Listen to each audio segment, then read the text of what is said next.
outside of Roger Corman, I would say that Charles Band is probably one of the most recognisable names in B-movie entertainment, horror, sci-fi, fantasy, things like that. And here he directs the movie Death Streamer, a 2024 vampire movie with a modern twist. So what's the story?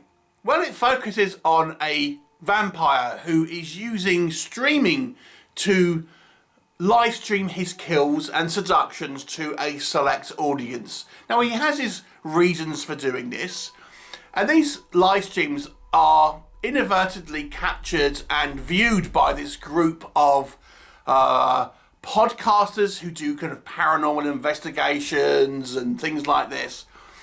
And they kind of shine a spotlight on this vampire's activities, which somewhat disgruntles this vampire, who then kind of turns the tables and the hunter becomes the hunted. What will happen?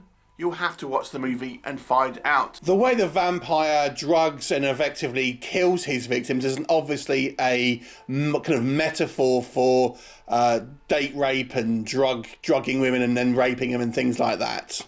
So yes, directed by Charles Band, who has produced many low-budget, schlocky horror films, and I've quite enjoyed many of his movies, particularly the older ones. The modern ones I find somewhat less appealing, to be honest with you, as they tend to really just be very quickly produced and the bare minimum. But let's talk about this one. How does this one fare?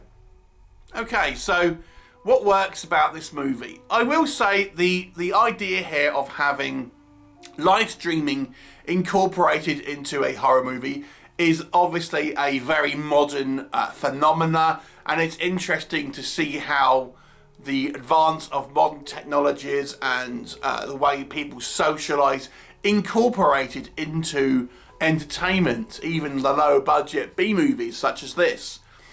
So it very much is a movie of its today's time, and you know, you can imagine this type of movie couldn't have been made 20 years ago, even 10 years ago perhaps, because live streaming wasn't a thing. So it's interesting to see how these modern tales are taking kind of place. But what I think this movie also has is it, despite having a modern idea in regards to technology and its stuff, it still has the ambience of like the classic gothic romanticized style of vampire. Our vampires there has this sort of gothic ambience, this decoration, and then we have these kind of long seductions and things like this, and the costuming. Again, it harkens back to your classic sort of style of vampires, the more romanticized versions. So I think it actually is an interesting sort of mixing of the old and new. In regards to the vampire itself, there are some reasonable sort of death sequences with a lot of arterial spray and things like that. So I actually think, although I wouldn't necessarily say it's a gory movie, there are a few bloody scenes, and these scenes are done to a kind of a good standard, I would suggest.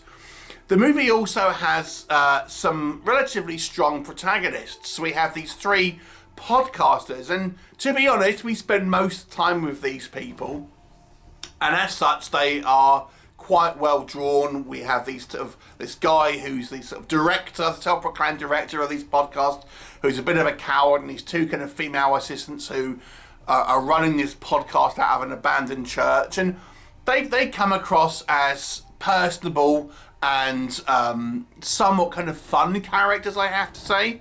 There are plenty of boobies in this movie. If you are a fan of the mammary glands, there's a whole array here for you to enjoy. The movie is obviously very low budget, but I think it's reasonably well shot. And there are a couple of fun ideas.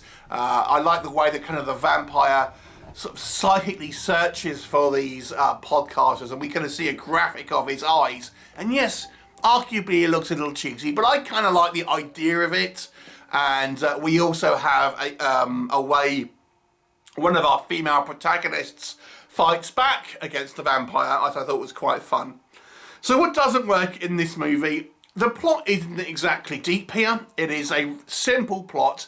And the movie, I think, spends far too much time with effectively our group of protagonists just chin-wagging about things. The bulk of the movie is these three podcasters in this church looking how to do their next episode, or eventually when they do find this particular threat, it's how to deal with it. But it all is a lot of just exposition and talking in this kind of one room. This movie effectively has two locations: the church where our podcasters are located, and this, well, it's meant to be this old house where our kind of trio of vampires are located. Our main vampire and his two kind of lackeys. And that's kind of it. So we only really ever see these two locations, and it just, most of the time I spent in this church with our protagonists, and a lot of the time it's just these three talking in a room. And as fun as I think the characters are, I don't know if the acting is particularly the strongest, if I'm honest. And then you just feel the characters are maybe fun, but at the same time a little bit kind of cartoonish, if we're being honest. I think more could have been done with an actual sort of creepy encounter, a more of a confrontation.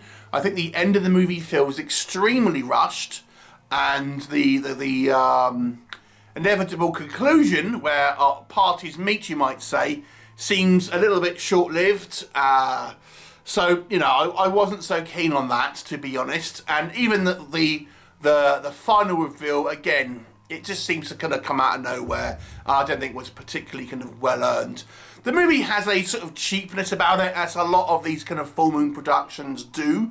But I will say I think it's maybe a tad more intriguing and entertaining than some of the more recent full moon kind of entries into the kind of the horror genre. It's by no means a great film, but it's somewhat watchable. I will give it a 5 out of 10. Have you seen it? What did you think of it? Leave me a comment and I'll look forward to seeing you next time.